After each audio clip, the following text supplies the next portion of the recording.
Hebreus, capítulo de número 12. Livro de Hebreus, capítulo 12. Eu quero continuar meditando sobre o assunto que falamos domingo passado, na parte da manhã, que foi exatamente como obter vitória na corrida cristã, na carreira cristã. Eu quero ler esse texto. Naquela ocasião nós lemos uma outra passagem bíblica, e nesta eu quero ler Hebreus, capítulo de número 12, a partir do versículo 1, que diz assim: Portanto, visto que nós também estamos rodeados de tão grande nuvem de testemunhas, deixemos todo o embaraço e o pecado que tão de perto nos rodeia, e corramos com perseverança a carreira que nos está proposta, olhando firmemente para Jesus, autor e consumador da nossa fé, o qual, pelo gozo, pela alegria que lhe estava proposto, suportou a cruz, desprezando a ignomínia ou a vergonha, está assentado à destra do trono de Deus. Considerai aquele que suportou tal oposição dos pecadores contra si mesmo, para que não vos canseis, desfalecendo em vossas almas. Ainda não resististes até o sangue, combatendo contra o pecado, e já vos esquecestes da exortação que vos admoesta como filhos. Filho meu, não desprezes a correção do Senhor, e não desmaies quando por ele fores repreendido, porque o Senhor corrige a quem ama e açoita a todo que recebe por filho. É para a disciplina que suportais a correção. Deus vos trata como a filhos, pois que filho há a quem o pai não corrige? Mas, se estáis sem disciplina, da qual todos são feitos participantes, sois então bastardos e não filhos. Além disto, tivemos nossos pais segundo a carne, os quais nos corrigiam e os respeitávamos. Não nos sujeitaremos muito mais ao Pai dos Espíritos e viveremos? Aquele, na verdade, por um pouco de tempo, nos corrigiam como bem lhes parecia, mas este, para nosso proveito, para sermos participantes da sua santidade. Na verdade, nenhuma correção parece, no momento, ser motivo de gozo, mas de tristeza. Contudo, depois produz um fruto pacífico de justiça nos que, por ela, têm sido exercitados. Portanto, levantai as mãos cansadas e os joelhos vacilantes, e fazei veredas direitas para os vossos pés, para que o que é manco não se desvie inteiramente, antes seja curado. Como obter vitória na caminhada ou na corrida cristã? Inicialmente, eu quero lhe apresentar a carta aos Hebreus. A carta aos Hebreus é uma carta ímpar, dentro das várias cartas que encontramos no Novo Testamento. Nós não sabemos a autoria da carta. A informação que temos é apenas de uma localidade, provavelmente enviada de Roma, não é? Porque lá no final do texto de Hebreus, capítulo 13, no versículo de número 24, diz assim: saudai a todos os vossos guias e a todos os santos. Os da Itália vos saúdam. Mas nós não temos uma informação precisa sobre o instrumento humano que Deus usou para escrever essa carta. Alguns sugerem Paulo, outros sugerem Silas, outros sugerem Apolo, e há quem até mesmo sugira Áquila e Priscila. Mas a informação mais precisa sobre a autoria do livro de Hebreus, ela nos vem de Orígenes do 3º século. E eu creio que Orígenes ele consegue, então, identificar a autoria dessa carta. No 3º século, Orígenes, ele diz o seguinte: acerca da carta aos Hebreus, a questão que nós sabemos é que só Deus sabe quem é o autor. Então ele resolveu a questão. Só Deus sabe quem é o autor dessa carta, né? Escrita aos Hebreus, esse título aos Hebreus, ele é introduzido no 2º século, porque esta é uma carta endereçada a judeus convertidos à fé cristã. E aqui nós temos vários elementos da religião cristã, da religião judaica, da forma de adoração judaica, inseridos nesse texto, na carta aos Hebreus, para falar de Cristo. Por exemplo, no capítulo de número 3, o escritor aos Hebreus, e como eu disse, valendo-me da palavra de origem, só Deus sabe quem é o autor, qualquer outra argumentação é mera especulação. E lá no capítulo 3, é importante que nós entendamos a importância dessa carta, né? O escritor ele faz uma analogia entre Cristo e Moisés. A figura de Moisés, dentro da liturgia, dentro da religião judaica, é a figura mais importante. Porque foi através de Moisés que a lei foi outorgada. É através de Moisés que o Pentateuco foi outorgado, de modo tal que a lei e Moisés estão intimamente ligados, estão misturados. Muitas vezes, no Novo Testamento, a lei é feita referência à lei como sendo a lei de Moisés. Moisés é uma figura básica, uma figura que ocupa o topo, né, das figuras da liturgia e da adoração judaicas. E lá no capítulo 3, o escritor aos Hebreus, ele diz que Jesus é superior a Moisés. Jesus é digno de muito maior glória do que Moisés. Então ele está escrevendo para judeus convertidos à fé cristã, buscando, portanto, elementos na tradição religiosa judaica, nos livros de leis que são importantes para os judeus, para apontar para Jesus. E nós chegamos nesse capítulo 12. Esse capítulo 12, sem dúvida alguma, pode muito bem ser resumido com esse título que lhes dei: como obter vitória na corrida cristã. A corrida cristã é diária. É diária. Na verdade, nós estamos desenvolvendo a nossa corrida cristã.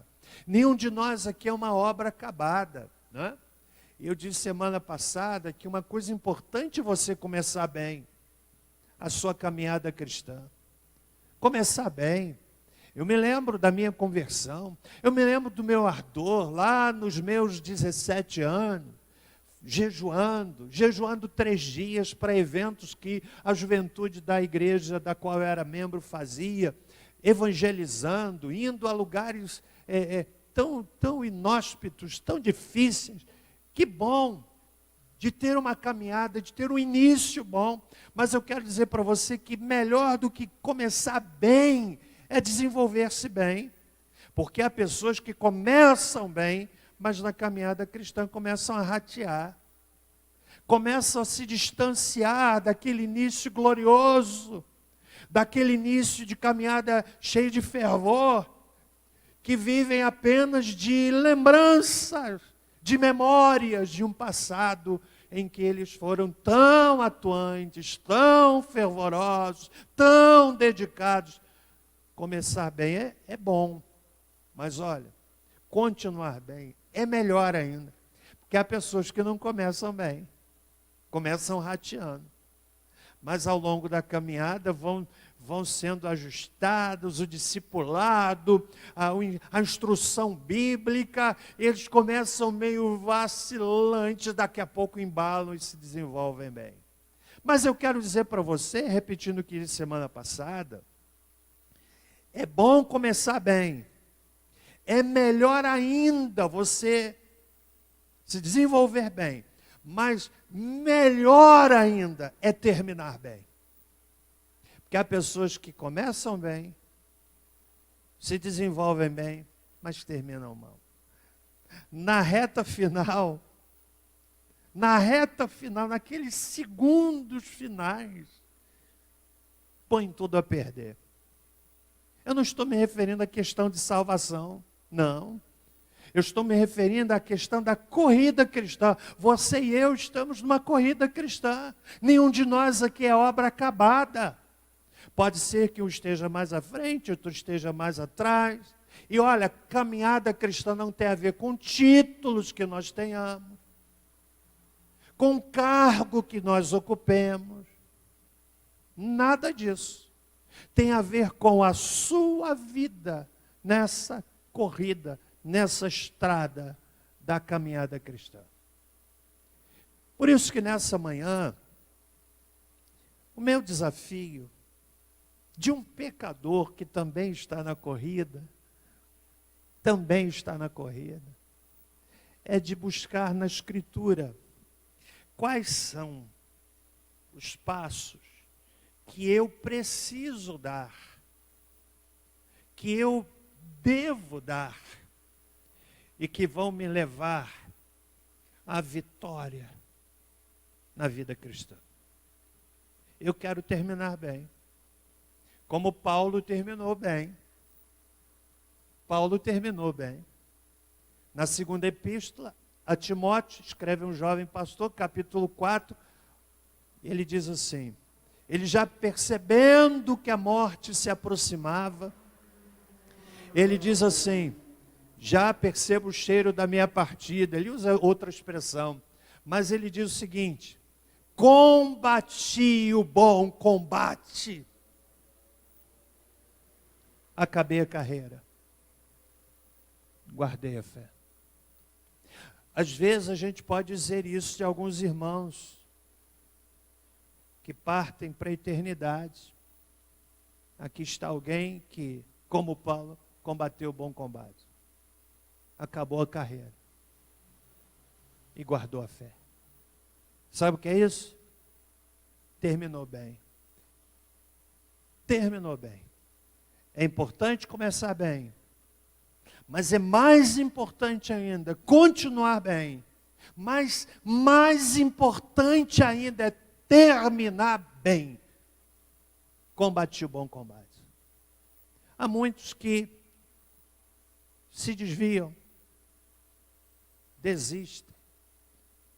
E a palavra que eu trago nessa manhã, para você e para mim, quais são as atitudes que o texto bíblico, na instrumentalidade do escritor aos Hebreus, descortina diante de mim, dos meus olhos e dos seus olhos, estampa diante dos nossos olhos, escreve diante dos nossos olhos, que atitudes eu preciso ter, você precisa ter, você que me ouve em casa precisa ter, que atitudes nós precisamos ter, que passos que eu preciso dar e que vão me levar a êxito na vida espiritual. Em primeiro lugar, precisamos deixar embaraço e pecado que tão de perto nos rodeiam. Não faz muito eu preguei aqui sobre o lado B do pecado.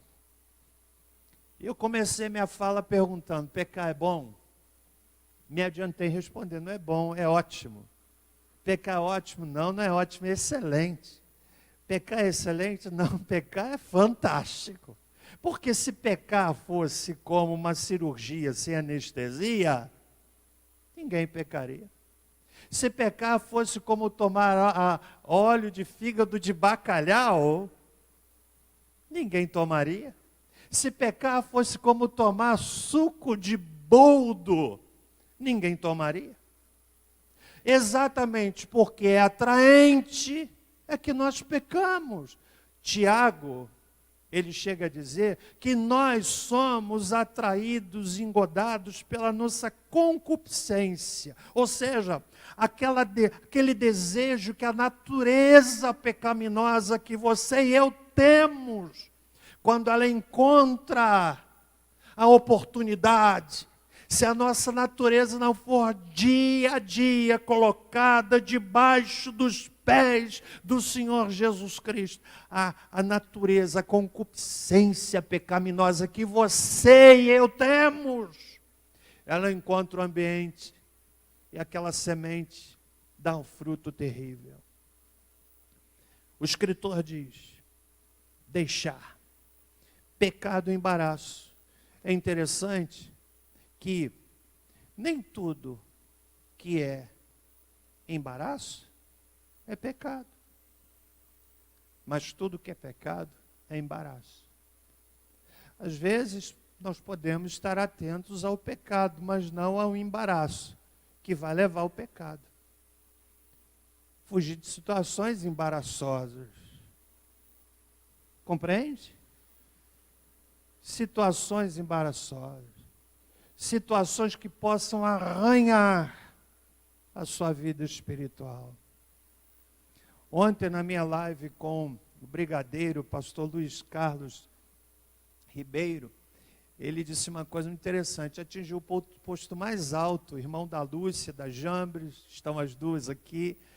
Ele atingiu o posto mais alto na carreira militar, o equivalente na Aeronáutica General, representante do Brasil na Itália para a produção da aeronave AMX, professor convidado do ITA, Instituto de Tecnologia da Aeronáutica. E uma coisa que ele disse que eu achei interessante: quando lá na carreira militar se assume postos elevados, quem ouviu vai lembrar, e isso gera muita sedução. Ele dizendo assim, muitos colegas se divorciaram, porque vai ganhando, né, comendas e brasões, e estrelas, insígnias. Certamente que isso faz com que a pessoa se sinta o cara. Ele disse o seguinte: mas eu fazia questão de, nas solenidades, ir com a minha esposa. Eu dizia, aqui está minha esposa grávida de gêmeos. Para fechar mesmo, né? Precisamos fugir de situações embaraçosas.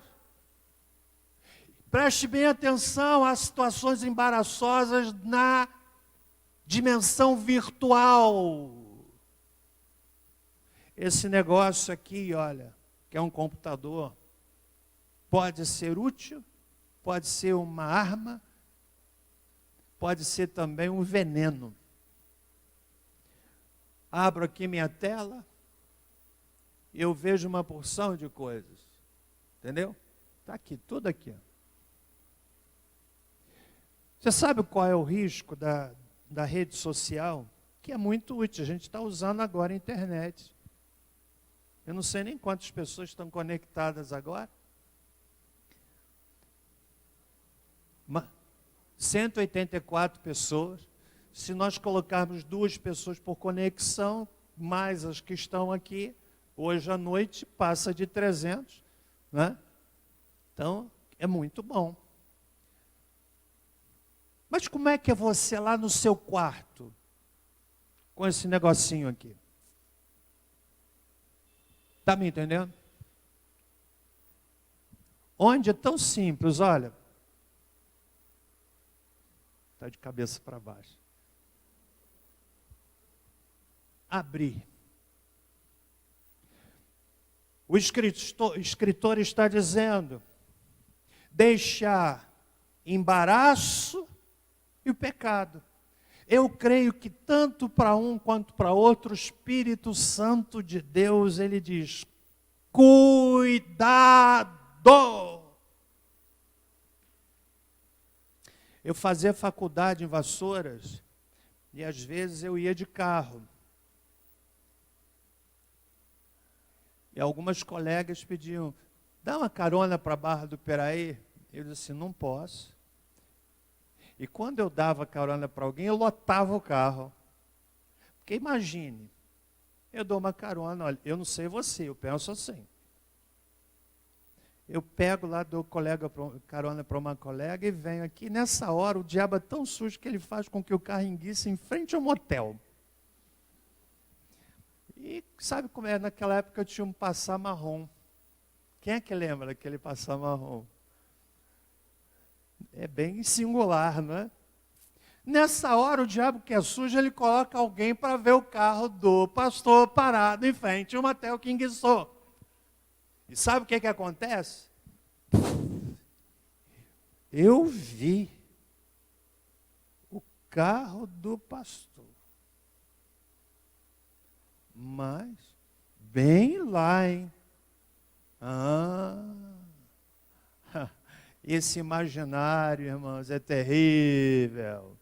Então é melhor o que deixar o embaraço e pecado que estão de perto nos rodeiam. Você quer ter vitória na vida espiritual, na vida cristã? O autor diz: deixemos. Não é uma coisa homeopática, a ideia aqui é amputar. Há pessoas que não estão tendo vitória na vida cristã porque querem ter uma vida cristã vitoriosa, mas querem manter um embaraço. Embaraço mental. Gente, como o diabo atua na nossa mente. Eu luto com isso na minha mente. Setas malignas na mente. Pensamentos equivocados na mente. Está entendendo o que eu estou dizendo aqui? Então precisamos deixar. Mais adiante ele diz: correr a carreira que está proposta. Se eu deixo, mas fico parado, não tem vitória. Correr com perseverança. Sabe o que é perseverança? É sem desanimar. Olha para mim, por favor, irmão. A vida cristã não pode ser baseada no seu aspecto emocional. Porque se basearmos a nossa vida espiritual na dimensão emocional, tem dia que a gente vai estar bem, tem dia que não vai estar bem. Tem dia que eu estou dando glória a Deus, tem dia que eu não estou dando glória a Deus. Então a vida espiritual baseada no emocional, ela flutua. Mas quando você está seguro nas promessas, mesmo que emocionalmente nós flutuemos, mas eu continuo firme, firme, firme, firme na rocha. Está entendendo? Correr com perseverança. Não desanima. Não desanima. Olha para o seu alvo de chegar. Eu imagino corrida de São Silvestre. Você vê na corrida de São Silvestre, que é aquela que acontece dia 31 de dezembro, muito interessante. Milhares de corredores. Mas vinha aqueles quenianos com a canela fininha, que ninguém dá nada. Esse time é time de elite. Mas você sabe que tem aqueles corredores que vão para competir, aqueles que vão para dizer que competiram, e tem aqueles que vão para fazer palhaçada. Tem gente que põe fantasia e vai para São Silvestre. Não vai correr nada, vai dar uns passos, ele está lá, pelo menos está na fita. Mas é impressionante a disciplina do corredor. Primeiro que eles não vão para uma corrida dessa treinando 2 dias antes. Eles desenvolvem hábitos alimentares, treinar, correr, subir, descer, simulando o trajeto, tem subida, então eu preciso correr, me testar na subida. Eu não daria certo numa São Silvestre, a menos que eu treine muito para chegar até a metade. Mas imagine, você já deve ter visto filmagens assim, faltando 200 metros, o corredor olha a faixa de chegada. Se nos 2 segundos finais ele relaxar, vem outro que estica o peito e leva a vitória que é dele. Mas o corredor treinado, ele pensa assim, não posso parar. O corpo está dizendo para. A musculatura treme. E ele vai. O seu alvo é a faixa. Ele não comemora 2 segundos antes. Ele não comemora 1 segundo antes. Ele não comemora meio segundo antes. Ele não levanta o braço antes de romper a faixa de chegada. Porque quantos já o fizeram e viram a vitória escapar da sua mão, correm com perseverança. Depois que rompem a faixa, aí sim, choram, se jogam no chão, esgotados. Mas chegaram lá. Está entendendo, irmão? Quantos estão entendendo aqui? Eu estou aqui pregando para mim, pregando para você. Como ter vitória na vida espiritual? Eu preciso deixar pecado e embaraço, e que o Espírito Santo traga à sua mente o que você precisa deixar. Há coisas que são muito objetivas, claras. Há outras que são subjetivas. Aquilo que é embaraço para um pode não ser embaraço para outro. Preciso correr com perseverança, mas em terceiro lugar, preciso olhar para alguém. Preciso ter minha meta. A minha Bíblia diz, olhando firmemente para Jesus. Meus irmãos, você sabe o que é que o inimigo de nossas almas busca fazer? É tirar o nosso foco de Jesus. Quando eu tiro o meu foco de Jesus, me dou mal. Me dou mal. A gente se magoa, mas também a gente magoa. A gente se fere, mas também fere. A gente se decepciona, mas também decepciona. O desafio para a vida cristã vitoriosa é olhando para Jesus. Olhando para Jesus, e Ele vai explicar por que é que eu preciso olhar firmemente para Jesus. Diz o texto, verso 2, é o autor e consumador da nossa fé, o qual, pela alegria que lhe estava proposta, suportou a cruz. Ei, Jesus veio do céu e enfrentou a cruz, então eu tenho de olhar para Ele, desprezando a vergonha, mas está sentado à destra do trono de Deus.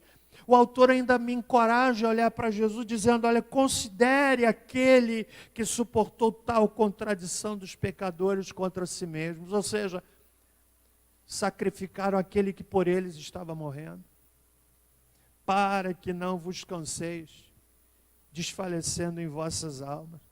Ele diz mais, ainda não resististes até o sangue. Sabe o que é isso? Até o limite da vida. Ainda não resististes até o ponto de perder a sua vida, combatendo contra o pecado. E já vos esquecestes da exortação que vos admoesta como filhos. E aí o autor vai falar da disciplina do Senhor. Muitas vezes nós estamos sendo submetidos à disciplina. Muitas vezes. Muitas vezes algumas tribulações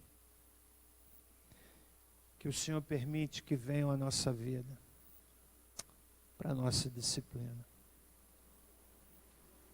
Quebrar o nosso orgulho. Olha, um dos pecados mais sérios é o orgulho. Você achar que é o cara, é nada. É porque a gente não pode ficar pensando nisso. Você já imaginou? A qualquer hora essa maquinazinha aqui pode fazer e pum. Acabou. Mas, Senhor, não deu tempo de ver a igreja pagar tudo. Daí? E daí? Nós não podemos ficar pensando, meu Deus, qualquer hora pode parar, porque senão você não vive. Né? Tem gente que já não vive por causa do ouvir. Eu não vou sair de casa, meu Deus. Ai, Senhor. Estão com uma doença de medo, porque a mídia tem politizado no Brasil a pandemia. Você não percebeu isso? Politizado. A China está falando lá na cloroquina, já está usando, sei lá se dá certo ou não, mas se eu tiver um ente querido, irmão, e que morreu quando podia ter usado a medicação, eu vou ficar muito revoltado, se eu não. Não é para ninguém se medicar, mas se eu tivesse doente, ou alguém da minha família, vamos tomar, porque se não tem solução. Tem alguém que está dando certo, mas eu não vou entrar nessa área que é polêmica, por causa da política. E política não combina, ao meu ver, com igreja. O que eu quero dizer é que tem gente com medo. Não vem à igreja. Eu já falei aqui sobre o perigo de criar um costume equivocado. Mas vai ao mercado,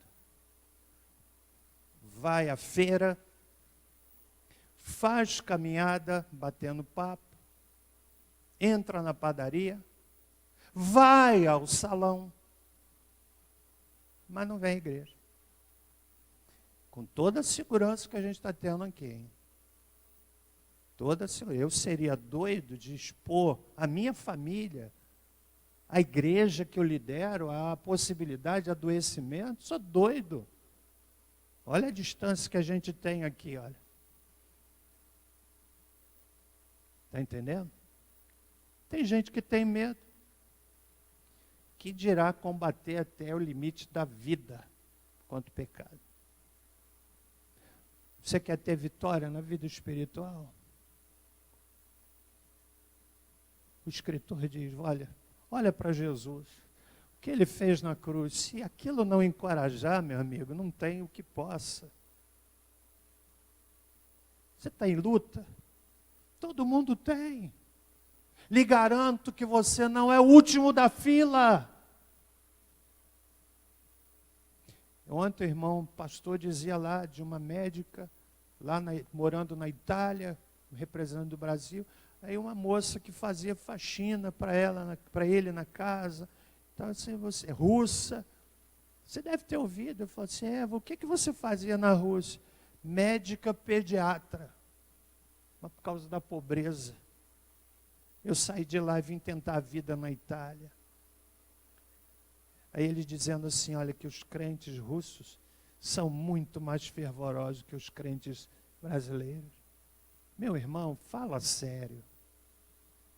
O que a gente tem de oportunidade aqui de orar, olha só, a gente colocou ali um tapume só para dar um pouquinho mais de privacidade, mas não é em todo lugar que a gente tem essa liberdade. Na Coreia do Norte, se você for encontrado com uma página da Bíblia, você vai para um campo de concentração. E nesses lugares as pessoas têm uma fome de palavra de Deus. E nós não valorizamos. Olhe para Jesus, irmão querido. Você que está me ouvindo aqui nessa manhã, é um pregador falho, tem limitações, é um pecador como você. Mas eu quero trazer essa palavra para o seu coração, com o meu coração constrangido, a que nós olhemos para Jesus. Ele é digno. Ele é digno. Quem faz isso não desanima. Ao contrário, se posiciona.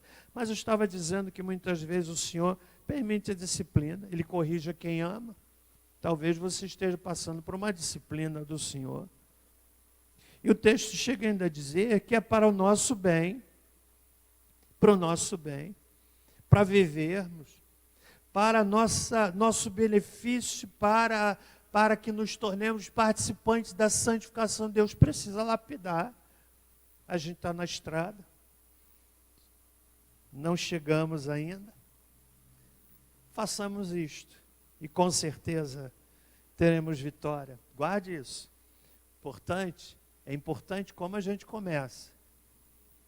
Você lembra do seu começo na fé cristã, na caminhada, ouviu o Evangelho, Jesus entrou na sua vida, que coisa maravilhosa, começou bem.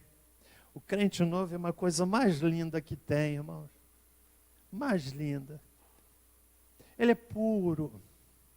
Ele é puro. O novo crente é como um bebezinho.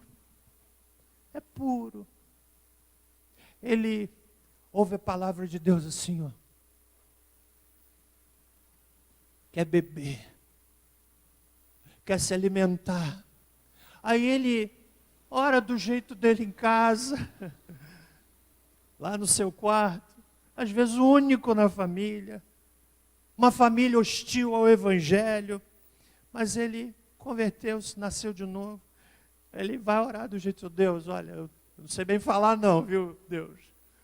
Mas eu estou aqui na tua presença. Ele vai ouvindo como é que os outros oram, e ele vai repetindo com mais clareza, fazendo uma oração mais elaborada, que não significa mais sincera. Mas muitas vezes, olha a importância do discipulado. Tem o discipulado positivo e o discipulado negativo. Olha para mim aqui. Aquele crente converteu-se. Ele acha que a igreja é o melhor lugar do mundo, onde todo mundo vive uma vida bonita, todo mundo vive aquilo que ele está vivendo, sente aquilo que ele está sentindo. Ele olha assim, puxa vida, o meu pastor ou a minha pastora, o meu líder, homem de Deus. Ele está assim. Aí ele está numa rodinha de amigos. Olha o discipulado negativo. Ih, viu lá, diácono fulano de tal. Ih, meu Deus, aquilo ali. E aquele pastor, hein? Está vendo? Viu a última do pastor? Olha só. Ele purinho. Vai sendo o quê? Contaminado. Dessa contaminação a gente precisa fugir. E, infelizmente, não tem verificação de temperatura, não tem álcool em gel, não tem máscara, mas tem o Espírito Santo. Amém? Aí vai contaminando. Invariavelmente. Eu já vi isso acontecer, irmão, muitas vezes.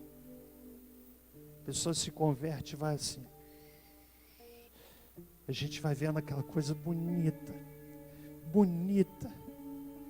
passando por lutas, a família, os pais, falando mal de crente, de igreja, de pastor, e aquilo não desanima, ao contrário, ele vai subindo, ele ora, ele vai tendo tempo com Deus, e daqui a pouco ele começa a se deixar influenciar. Entra no namoro. Eu penso que o crente novo não deve chegar na igreja e namorar logo. Meninas, não dê em cima do menino que acabou de se converter. Menino, não dê em cima da menina que acabou de se converter, porque ele vem com propósito.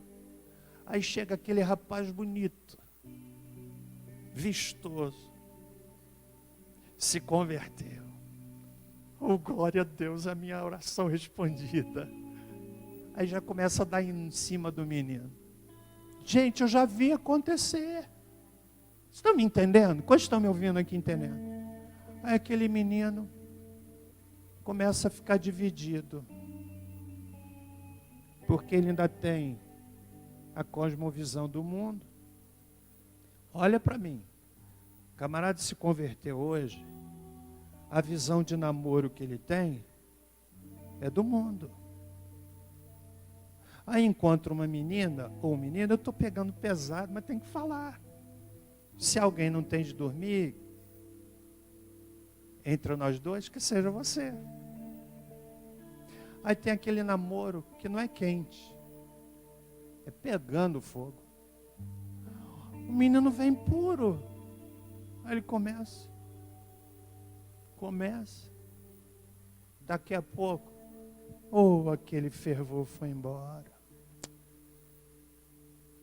Deixa o embaraço, deixa o pecado.